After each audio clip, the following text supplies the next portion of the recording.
오늘 하나님 말씀은 출애굽기 20장입니다. 여러분 너무 잘 아시는 십계명 말씀이고 첫 번째 돌판이죠. 돌판이 한번 깨지고 한번 다시 주시는데 첫 번째 돌판에 새겨진 말씀들이고 그 내용들을 좀 살펴보겠습니다. 20장 1절에서 21절 대가 대신 봉독해 드립니다. 하나님이 이 모든 말씀을 말씀하여 이르시되 나는 너를 애굽 땅 종되었던 집에 인도하여 낸 내 하나님 여호와니라. 너는 나 외에는 다른 신들을 내게 두지 말라. 너를 위하여 새긴 우상을 만들지 말고 또 위로 하늘에 있는 것이나 아래로 땅에 있는 것이나 땅 아래 물속에 있는 것에 어떤 형상도 만들지 말며 그것들에게 절하지 말며 그것들을 섬기지 말라. 나 내 여호와 내 하나님 여호와는 질투하는 하나님인즉 나를 미워하는 자의 죄를 갚되 아버지로부터 아들에게로 3, 4대까지 이르게 하거니와 나를 사랑하고 내 계명을 지키는 자에게는 1000대까지 은혜를 베푸느니라. 너는 내 하나님 여호와의 이름을 망령되게 부르지 말라. 여호와는 그의 이름을 망령되게 부르는 자를 죄 없다 하지 아니하리라. 안식일을 기억하여 거룩하게 지키라. 여세 동안은 힘써 내 모든 일을 행할 것이나 일곱째 날은 내 하나님 여호와의 안식일은즉 너나 내 아들이나 내 딸이나 내 남종이나 내 여종이나 내 가축이나 내 문 안에 머무는 객이라도 아무 일도 하지 말라. 이는 엿새 동안 나 여호와가 하늘과 땅과 바다와 그 가운데 모든 것을 만들고 일곱째 날에 쉬었음이니라. 그러므로 나 여호와가 안식일을 복되게 하여 그날을 거룩하게 하였느니라. 내 부모를 공경하라. 그리하면 내 하나님 여호와가 내게 준 땅에서 내 생명의 길리라. 살인하지 말라. 간음하지 말라. 도둑질하지 말라. 내 이웃에 대하여 거짓 증거하지 말라. 내 이웃의 집을 탐내지 말라. 내 이웃의 아내나 그의 남종이나 그의 여종이나 그의 소나 그의 낙이나 무릇 내 이웃의 소유를 탐내지 말라. 뭇 백성의 우레와 번개와 나팔 소리와 산의 연기를 본지라. 그들이 볼 때에 떨며 멀리 서서 모세에게 이르되 당신이 우리에게 말씀하소서 우리가 들으리이다. 하나님이 우리에게 말씀하시지 말게 하소서 우리가 죽을까 하나이다. 모세가 백성에게 이르되 두려워하지 말라. 하나님의 임하심은 너희를 시험하고 너희로 경외하여 범죄하지 않게 하려 하심이니라. 백성은 멀리 서 있고 모세는 하나님이 계신 흑암으로 가까이 가니라. 아멘. 아멘. 내게로 가까이 오라라는 말씀으로 말씀을 나누려고 합니다. 19장에 보면 제가 오늘 읽진 않았지만 출애굽기 19장에 보면 하나님이 이스라엘 백성들에게 산에 경계를 두라고 하죠. 이 산은 하나님이 임재하시는 산인데 산에 경계를 두라고 하시고 누구든지 그 산을 넘으면 죽을 것이다 이렇게 말씀하십니다. 근데 이 표현이 굉장히 중요한데 여러분 이건 좀 잘 들으셔야 돼요. 여러분 기독교는 개념 정리가 엄청 중요해요. 개념 정리가 안 돼 있기 때문에 신앙을 너무 오해하고 이렇게 하는 게 너무 많거든요. 하나님이 그 경계선 넘으니까 죽이는 겁니까? 아니죠. 예를 들어서 구원을 이해할 때도 여러분 마찬가지예요. 우리가 예수님 교회에 다니니까 하나님이 구원을 선물로 주셨어. 이게 구원인가요? 아니죠. 구원은 뭐라고요? 하나님과 관계라고요. 생명은 관계를 뜻하는 거죠. 그래서 자라나는 거예요. 풍성해지는 거예요. 예수님이 우리에게 오셔서 이렇게 말씀하셔. 내가 너에게 생명을 준대 풍성히 더하게 하려 함이라. 이런 거. 자라는 거예요. 관계를 얘기하는 거예요. 구원은 어떤 하나의 이런 물체 같은 게 아니에요. 관계에서 오는 거예요. 그래서 모든 성경을 그 눈으로 보면 하나님이 우리하고 관계 맺으시려고 예수님 우리하고 관계 맺으시려고 애쓰고 있다는 걸 다 느낄 수 있어요. 모든 비유, 모든 성경이 다 관계를 얘기해요. 그러면 하나님이 이 산에 임재하신 하나님이 여기를 넘으면 왜 죽느냐고 말했냐면 아직 이스라엘 백성들은 하나님과 관계를 맺지 않는 상태예요. 그러니까 이제 출애굽은 했지만 아직 깨끗하지 않은 상태예요. 하나님은 거룩하시기 때문에 하나님이 그들을 죽이는 게 아니라 하나님을 이렇게 가까이 가면 죽는 거예요. 그냥. 그래서 여러분 구약에 성막을 만들고 안에 지성소를 만들어서 그 지성소 안에 대제사장들이 하나님의 임재 가운데 들어가서 뭐 기도 제목을 가져가서 들어가잖아요. 근데 그 지성소에 들어간 대제사장 발에다가 실제예요. 이거는 이 방울 소리 나는 방울을 달고 줄을 달았어요. 지성소는 아무나 들어갈 수가 없어요. 대제사장도 들어가기 전에 자기 죄를 다 제사드리고 해결을 하고 들어가야 돼요. 근데 만에 하나 해결이 안 하고 들어가면 거기는 하나님, 거룩하신 하나님이 임재하시는 곳인데 하나님 앞에 가면 죽어요. 즉사예요. 죽고 나면 또 들어가면 또 죽고 또 들어가면 또 죽으니까 방울소리 안 나면 죽었나 보다 하고 줄을 잡아 당기는 거예요. 하나님 무서우신 분이죠. 하나님은 흠이 없으신 분이기 때문에 흠이 있는 사람이 하나님 앞에 가면 죽게 돼 있어요. 그 이야기를 하고 계시는 거예요. 그래서 신이 임재하는 그 산 앞에 선 이스라엘 백성들은 그 하나님 임재 앞에 두려움에 지금 사로잡혀 있는 거예요. 하나님 거룩하시기 때문에 그분 앞에 나아가는 자는 깨끗해야 돼요. 여기까지 들으면 야, 신앙생활 진짜 어렵네 이렇게 생각이 들 거예요. 오늘 말씀이 그게 아니라는 것을 여러분 아시기를 축복합니다. 여러분 산에 경계를 두어라. 누구든지 하나님 앞에 가면 죽게 된다. 이것은 단순한 율법적 규칙이 아니에요. 죄인이 거룩하신 하나님께 가까이 갈 수 없다는 사실을 보여주는 장면이에요. 그냥 갈 수 없다는 장면을. 우리는 모두 하나님과 교제가 끊긴 상태로 인생을 시작해요. 아이들이 태어나면 하나님과 교제를 끊긴 상태로 시작하는 거예요. 하나님과 교제가 끊긴 게 죄인이잖아요. 여러분 그게 죄예요. 세상의 도덕적인 기준으로 죄를 판단하시면 안 돼요. 죄는, 성경에서 말하는 죄는 하나님과 교제가 끊긴 상태예요. 그래서 에덴 동산에서 쫓겨난 거예요. 하나님하고 교제하지 않기 때문에 우리는 스스로 독립적으로 살 수가 없어요. 구원을 받을 수 없고 스스로 구원할 수 없는 존재예요. 그러니까 이건 율법적인 규칙이 아니에요. 하나님이 여기 선 넘어가면 내가 너희를 죽일게 뭐 이런 악한 신이 아니란 말이에요. 출애굽기 19장 12절 13절에 그래서 산에 경계를 두어라. 누구든지 넘으면 죽을 것이다 이렇게 말을 한 거예요. 에덴 동산에서 인간은 하나님과 단절되었고 그 이후 모든 인류는 그 간극, 그 거리를 경험하며 살아온 거예요. 그게 죄인의 삶이에요. 하나님께 가까이 갈 수 없는 삶, 하나님과 교제하지 않는 삶. 지금 출애굽한 이스라엘 백성들이 하나님 왜 이스라엘 백성을 출애굽시켰죠? 하나님과 교제하는 백성 만드시려고 부르신 거예요. 근데 아직 교제할 수 없는 상태인 거예요. 아직은. 이제 나온 지 3일밖에 안 됐으니까. 하나님은 그런데 그 이스라엘 백성에게 오늘 십계명을 주시는 거예요. 율법을 주셨어요. 우리가 흔히 아는 율법. 근데 여러분 이 율법이 오늘 십계명만 있는 게 아니잖아요. 21장, 22장에 보면은 뭐 제단에 관한 법, 종에 관한 법, 폭행에 관한 법, 인류의 모든 법이 다 헌법이라는 게 우리가 쓰고 있는 지금 법이 다 어디서 왔죠? 여기서 왔어요. 성경에서. 인류 최초의 법은 성경에 나오는 율법에서 다 왔어요. 함무라비 법전도 다 말씀을 참고했어요. 십계명을, 율법을. 그러니까 여러분 하나님이 인류 역사가 질서가 없는 인류 역사에 질서를 만들어 주시려고 말씀을 주신 거예요. 그런데 단지 그런 도덕법, 인류 역사의 질서를 지키기 위해서 십계명을 주셨냐? 그게 아니라는 거예요. 저는 오늘 이 십계명을 통해서 여러분이 진짜 은혜를 받기를 원하는데 하나님은 십계명을 주셨는데 왜 주셨냐? 바로 그 단절된 교제를 회복하기 위해서 주셨어요. 하나님은 인간이 하나님께 다시 나아오도록 은혜의 길을 마련해 주셨는데 그 은혜의 길이 바로 십계명이에요. 근데 이거를 신학적인 용어로는 구속사의 계시라고 해요. 구속사는 예수 그리스도로 말미암아 우리를 구속하시는 거잖아요. 구원하시는 거잖아요. 그 스타트라는 말이에요. 계시는. 그러니까 십계명이 예수님을 예표하는 시작의 문과 같은 역할을 하는 거예요. 문을 여신 거예요. 내가 너희와 교제하겠다라는 문을 여시는 거예요. 그래서 구속사의 계시 즉 이게 은혜의 길이에요. 십계명이. 그래서 십계명은 단순한 도덕률 지켜야 될 그냥 일반적인 법이 아니에요.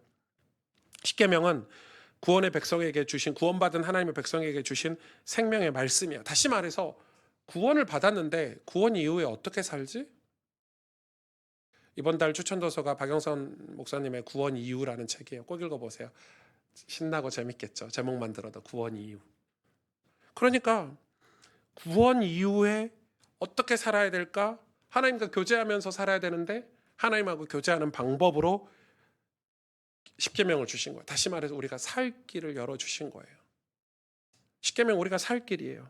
오늘 본문 2절에 나는 너를 애굽 땅 종되었던 집에서 인도하여 낸 내 하나님 여호와니라. 우리를 종되었던 집에서 인도하셨잖아요. 출애굽하셨잖아요. 그분이 우리의 하나님이신데 내 하나님이라고 분명히 말했어요. 너의 하나님이라고 말했어. 그러면 너와 내가 관계를 맺자는 거잖아요.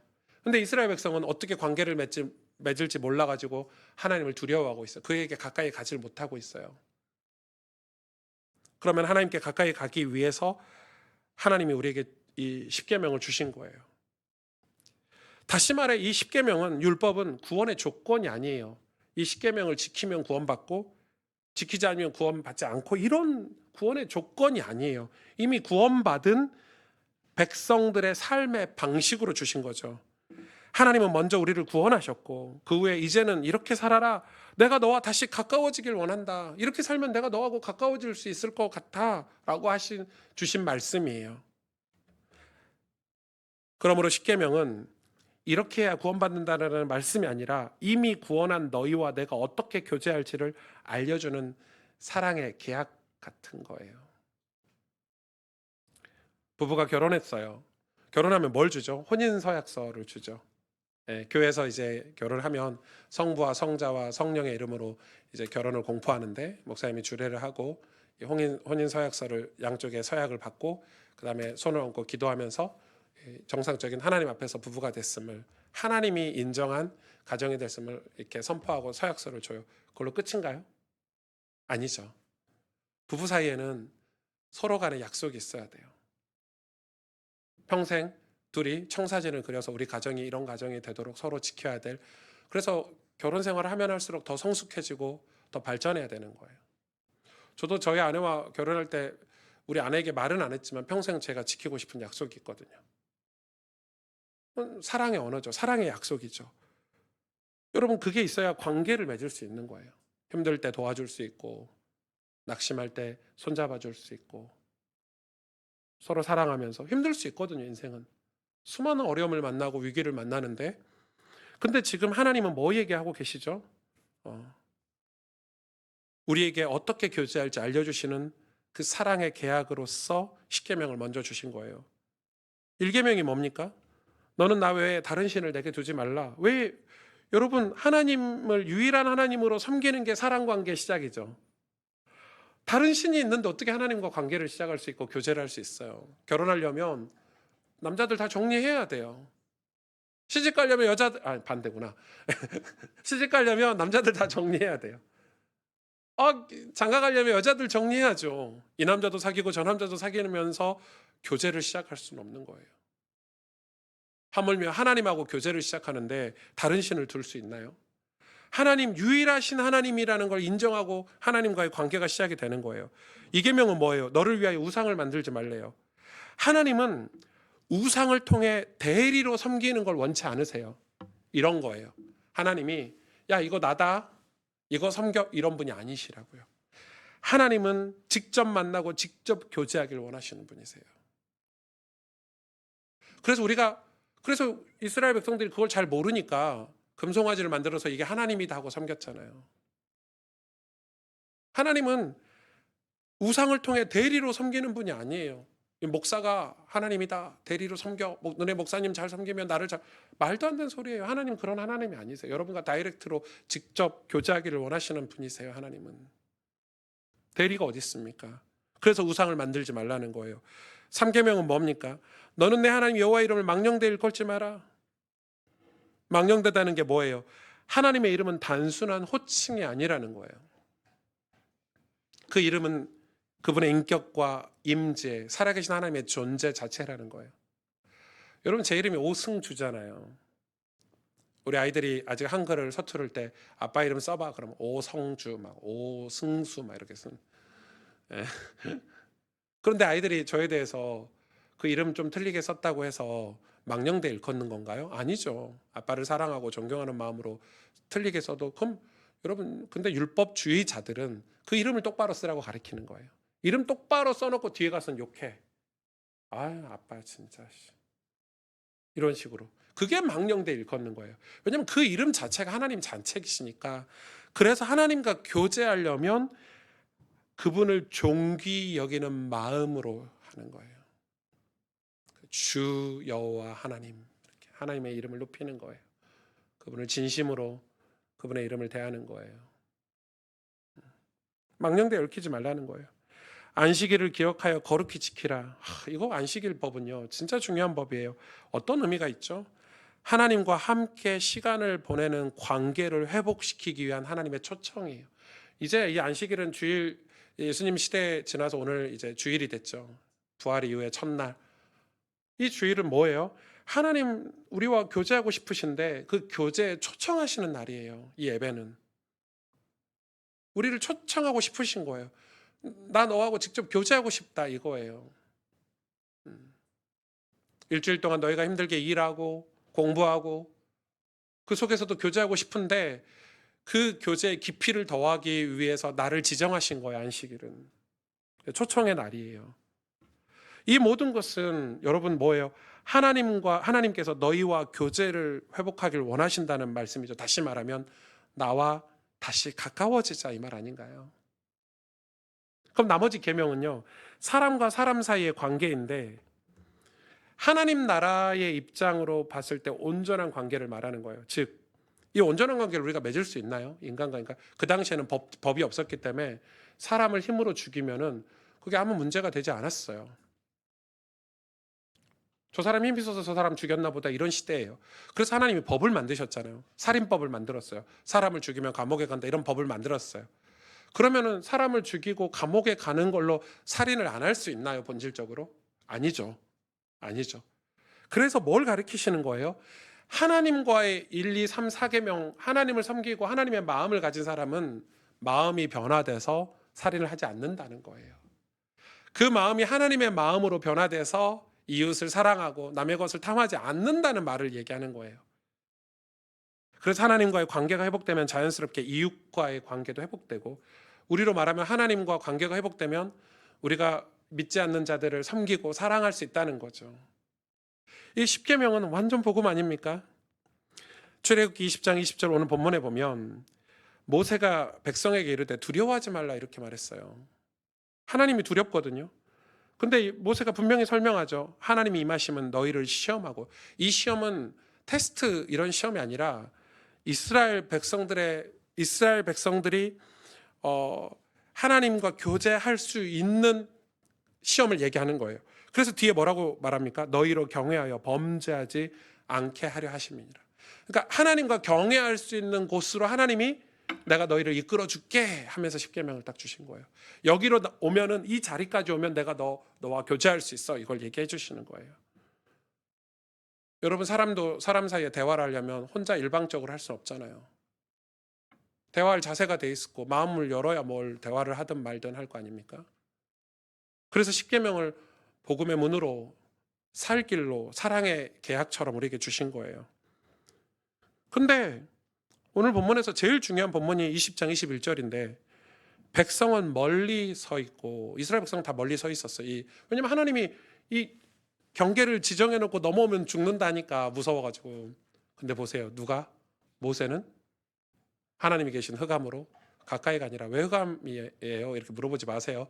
하나님의 임재를 그렇게 두렵고 떨림으로 표현을 해놓은 거니까. 모세는 거길 들어갔어요. 하나님 임재 속으로 들어갔어요. 그 경계선을 넘어서 갔어요. 왜요? 모세는 하나님이 세우신 중보자니까. 여러분 시대마다 하나님 세우신 중보자들이 있죠. 예수님을 대리해서. 예. 모세는 그 중에 하나님 세우신 중보자예요. 다윗도 중보자고 선지자들, 왕들, 느헤미야, 예레미야 다 중보자예요. 여러분들도 이 시대 중보자로 사시기를 축복합니다. 하나님 모세를 중보자로 세우셨어요. 이 백성들은 중보자를 통해 하나님께 가까이 갈 수 있었어요. 다시 말하면 모세가 아니면 이스라엘 백성들은 하나님 말씀을 들을 수도 없고 하나님의 구원을 경험할 수도 없고 또 노예로 평생 살았지 새로운 삶의 방식을 배울 수도 없었죠. 그래서 하나님이 시대마다 중보자를 세우신 거예요. 하나님의 뜻을 전해주고 하나님의 깊은 소식을 전해주는 중보자를 세우신 거예요. 선지자로 세우시기도 하고 제사장으로 세우시기도 하고 왕으로 세우시기도 한 거예요. 이 십계명을 주셨지만 이 율법을 이스라엘 백성은 지킬 수 있어요? 없어요? 온전히? 지킬 수 없죠. 자, 여기서 질문. 1부 때도 질문했는데 한번 2부 때도 봅시다. 1부 예배 참석한 분들은 노코멘트 하시길 바랍니다. 자, 하나님 십계명을 주셨잖아요. 율법을. 이 율법을 퍼펙트하게 완전히 지키면 구원받을 수 있다. 손 한번 들어보세요. 자기 생각에. 이 율법을 하나님 주신 율법을 완벽하게 지키면 구원받을 수 있다. 손 한번 들어보세요. 좀 들어봐요. 한 명, 두 명 내리세요. 그러면 이걸 완벽하게 지켜도 구원받을 수 없다. 이거 틀려도 괜찮아요. 저도 몰랐어요. 예. 예. 하나, 둘.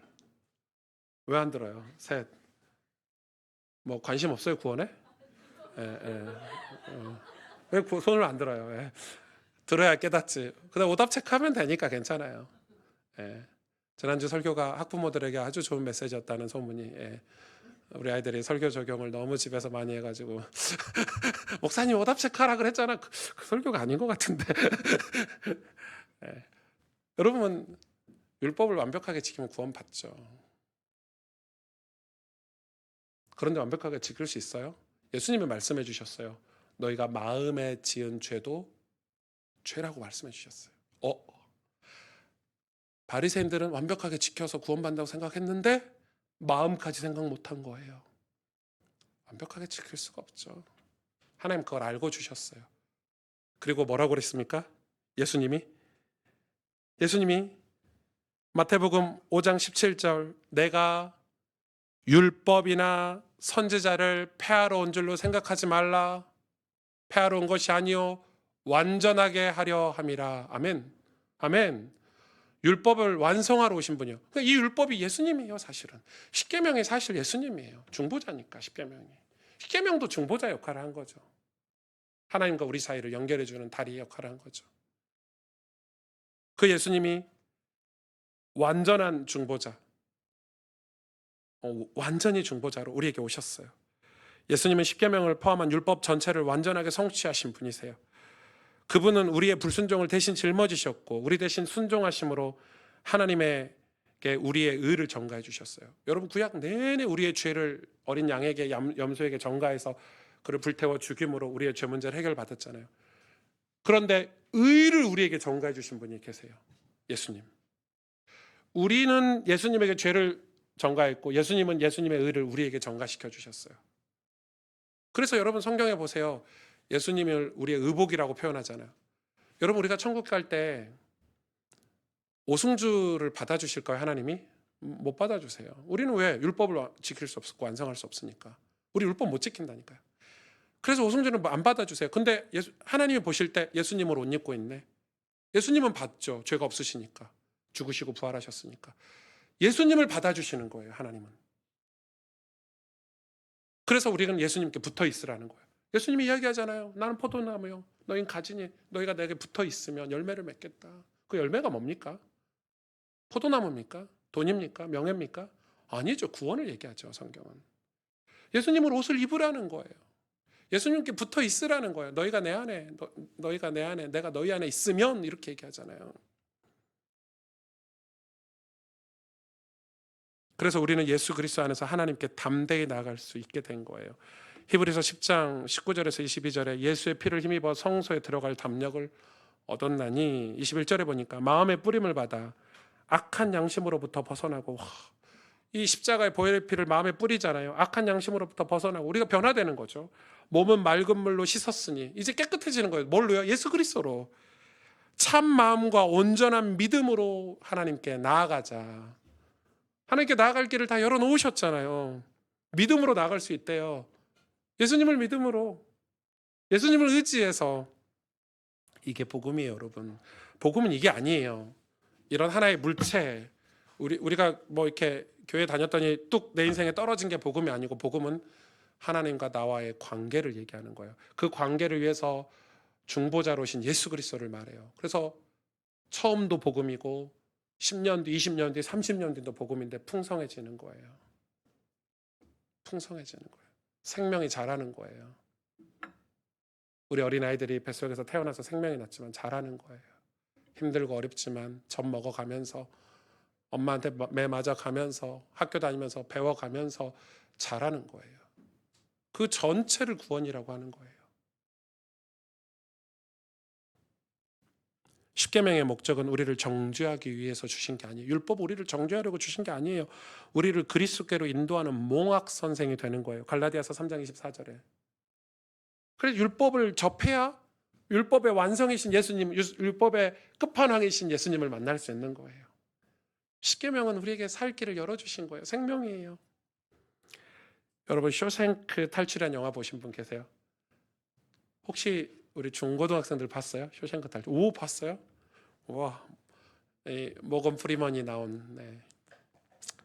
원래 이 영화 제목이 뭐냐면 영어 잘하시는 분, 네. 미국 살다 오신 분 누가 계실까? 네.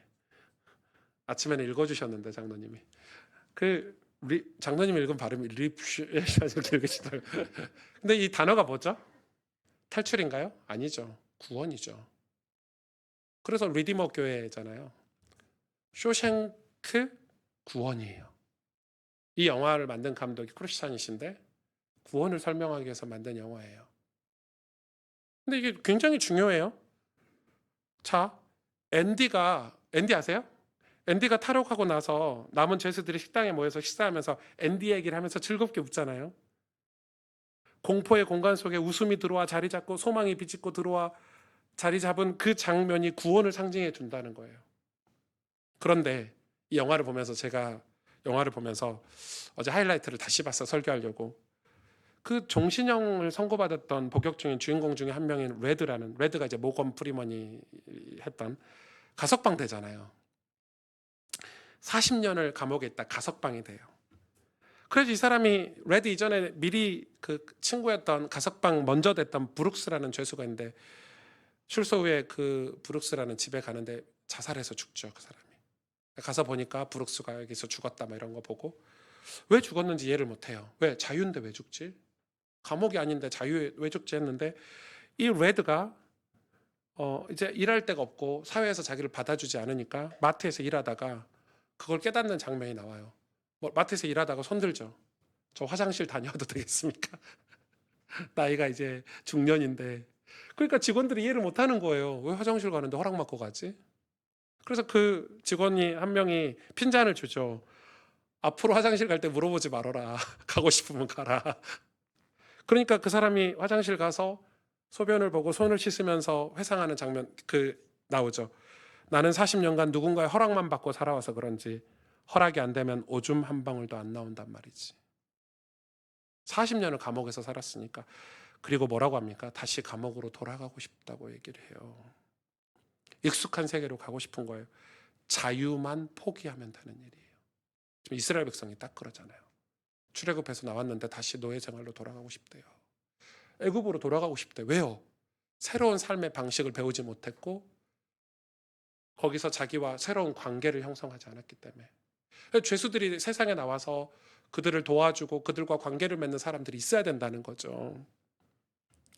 그 말은 누가 나를 도와주길, 선한 사람들이 나와 함께 해주길 소망하는 거예요.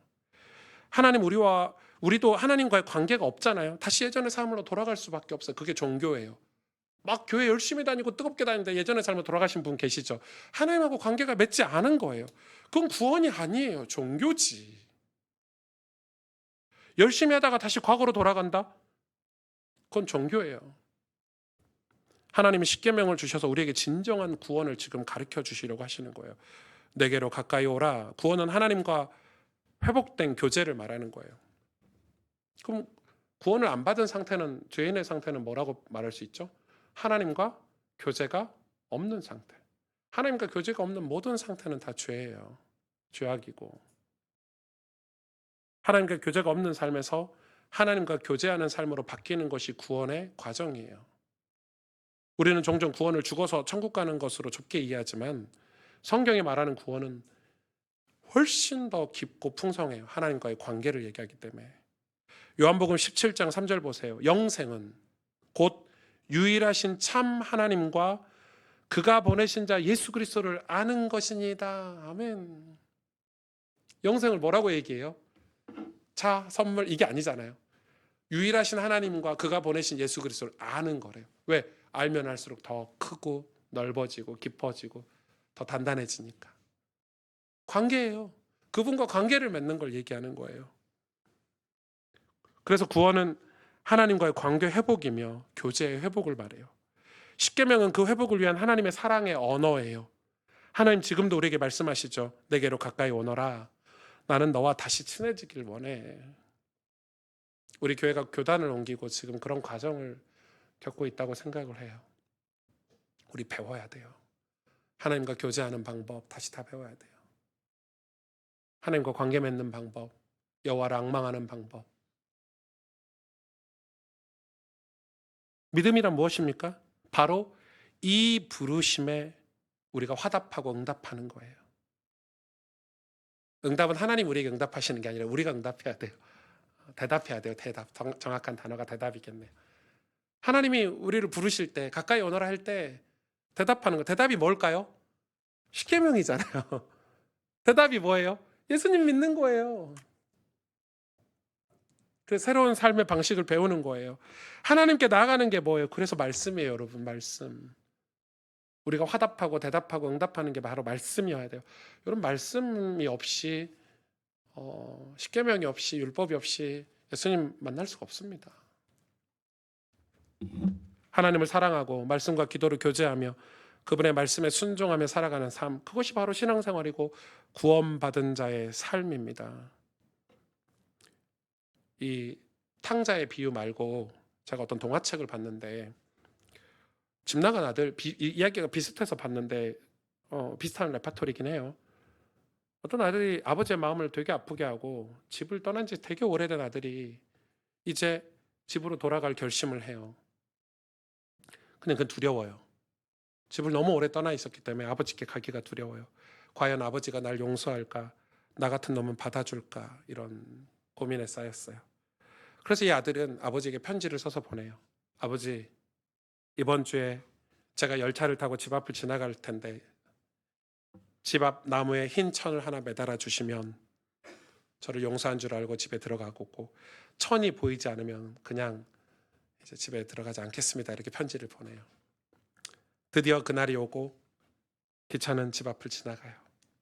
아들이 그걸 이제 집을 열심히 쳐다보겠죠. 지나가는 차 안에서. 흰 천이 아니라 나무 전체가 하얀 손수건으로 덮여 있어요. 모든 가지마다 다 묶어 놓으셨어요. 아버지는 그를 평생 기다렸고 그 사랑은 결코 포기하지 않은 사랑이었어요. 여러분, 이게 하나님 사랑이에요. 하나님 우리에게 율법을 주셔서 우리를 죽이려고 하시는 게 아니에요.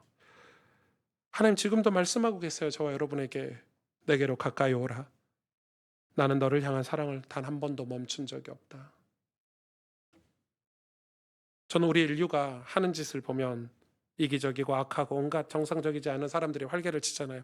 그런데 인류가 멸망하지 않고 여기까지 온 것은 정말 기적이라고 생각합니다.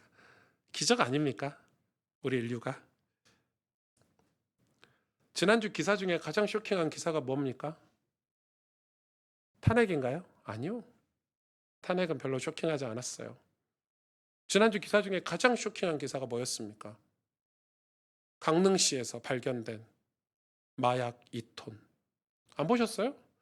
미국 정보국에서 정보를 줘서 우리 경찰들이 가서 봤더니 배 안에 마약 2톤, 2톤이 정확히 말하면 동시에 3만 6천 명에게 투약할 수 있는 양. 제가 그 기사를 보면서 끔찍한 생각이 드는 거예요. 이건 발견된 거잖아. 그럼 안 발견된 거는? 여러분, 이미 우리나라는 마약 천국이 되어가고 있고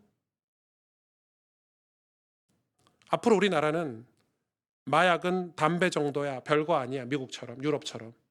이제 법이 이제 불륜에 관한 법들도 다 없어지고 있는데 만약에 법이 마약은 괜찮아 해도 돼. 스트레스 받을 때 마약 해도 돼. 이런 법이 생겨난다면 마약 천국이 되겠죠. 그런 시대를 우리 청소년들이 맞이할 수도 있어요. 그럼 우리 돈이 우리가 공부하는 게 그걸 지켜줄 수 있나요? 우리 아빠들에게 물어봅시다. 우리가 열심히 일하는데 그게 우리 가정을 지킬 수 있나요? 맞아요. 열심히 일해야 가정을 지킬 수 있어요. 우리 엄마들에게 물어봅시다. 우리 자녀들 뭘로 지킬 수 있나요? 우리 목회자들에게 물어봅시다. 우리 교회 누가 지켜줄 수 있나요? 이 나라 우리 지도자들에게 물어봅시다. 이 대한민국 누가 지켜줄 수 있죠? 하나님 아니신가요? 우리 인류를 누가 지켜주셨죠? 우리 인류를 누가 사랑하시고 누가 인류를 구원하시려고 일하고 계시죠? 하나님 아니신가요, 여러분? 우리는 하나님을 떠나고 배반하고 우상을 섬기고 하나님의 이름을 망령되이 얽히고 주의를 범하고 우리 마음대로 살지만 하나님 지금도 내게로 가까이 오라. 우리를 지켜주시기 위해 내게로 가까이 오라. 십계명은 이스라엘 백성을 지켜주시기 위해서 내게로 가까이 오라는 하나님의 사랑의 언어 아닌가요? 하나님 사랑의 약속이잖아요. 어떻게 십계명이. 그래서 종교개혁 시대까지 예배 시간에 십계명 낭독을 했었더라고요. 저도 한번 해볼까 이런 생각이 들기도 하는데 한국 교회는 이제 십계명 낭독하는 교회가 그래도 몇 군데 있더라고요. 그런데 우리는 종종 신앙생활하는 우리의 현실, 또 우리 현실을 보면서 우리는 착각이라는 걸 하죠. 믿음으로 되겠어? 은혜 받는다고 되니? 예배한다고 되겠어? 되죠. 은혜 안 받고 어떻게 지킬 건데 우리 가정? 예배 안 하고 뭘로 지킬 건데요, 이 교회를? 이 나라의 민족을 믿음으로 아니면 뭘로 지킬 건데요? 우리 청년들 뭘로 우리 인생을 지킬 건데요? 사랑하는 가스펠 가족 여러분, 성도 여러분, 십계명은 무거운 짐이 아니라 하나님께 가까이 가는 길이에요. 축복이에요. 하나님 지금도 당신을 부르고 계세요.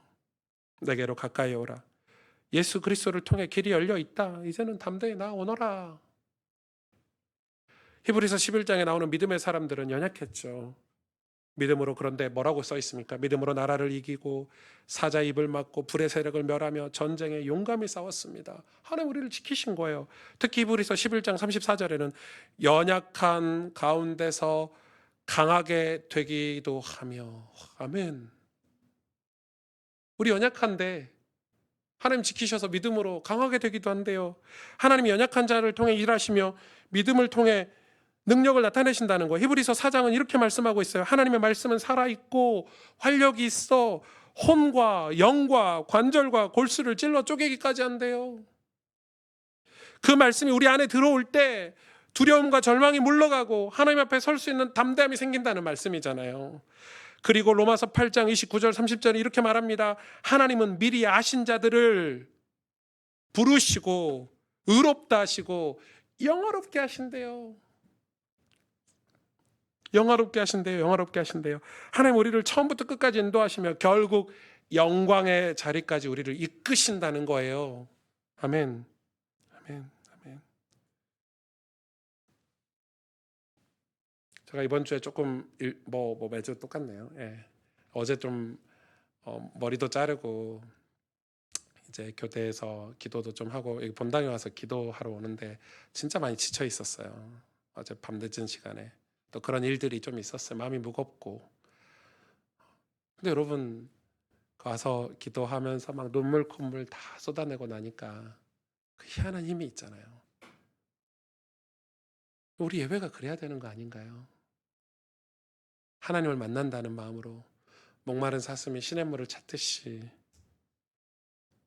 예수 그리스도를 의지해서 하나님 앞에 담대히 나아가는 것, 그게 우리의 하나님에 대한 우리의 화답이고 그게 믿음이죠.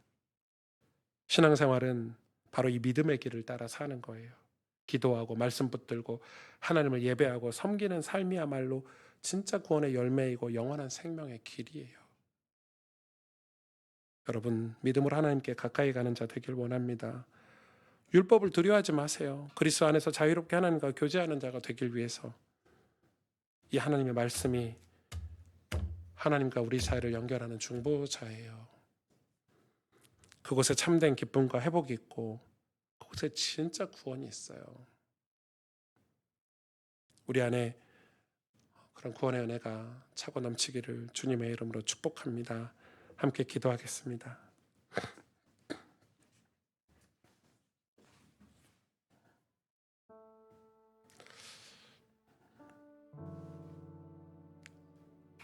하나님이 우리의 형편과 우리의 사정을 다 아시는 하나님이 우리를 구원하시려고 십계명 율법의 말씀을 주셨어요. 이 말씀을 완전히 성취하시고 완성하신 예수 그리스도가 우리에게 있잖아요. 그리고 예수 그리스도로 인해 예수 그리스도로 말미암아 우리는 하나님과 교제할 수 있는 백성이 되었어요. 그런데 우리는 왜 하나님과 교제하지 않죠? 왜 하나님과 교제하지 않으려고 하죠? 무엇이 우리의 교제를 가로막고 있습니까? 어떤 두려움이, 어떤 폭풍이 우리를 무너뜨리려고 하고 있습니까? 우리가 정말 주 앞에 나와 예배드리고 우리의 마음을 열어 내 삶을 드릴 때 끝없는 하나님의 사랑이 우리를 회복시킨다는 이 믿음을 가지길 원합니다. 오늘 주신 말씀을 가지고 하나님과 교제하는 신앙생활을 다시 할 수 있도록, 회복할 수 있도록 힘주세요. 은혜 주세요. 우리 말씀 붙잡고 하나님 앞에 간절히 기도하도록 하겠습니다. 하나님 감사합니다.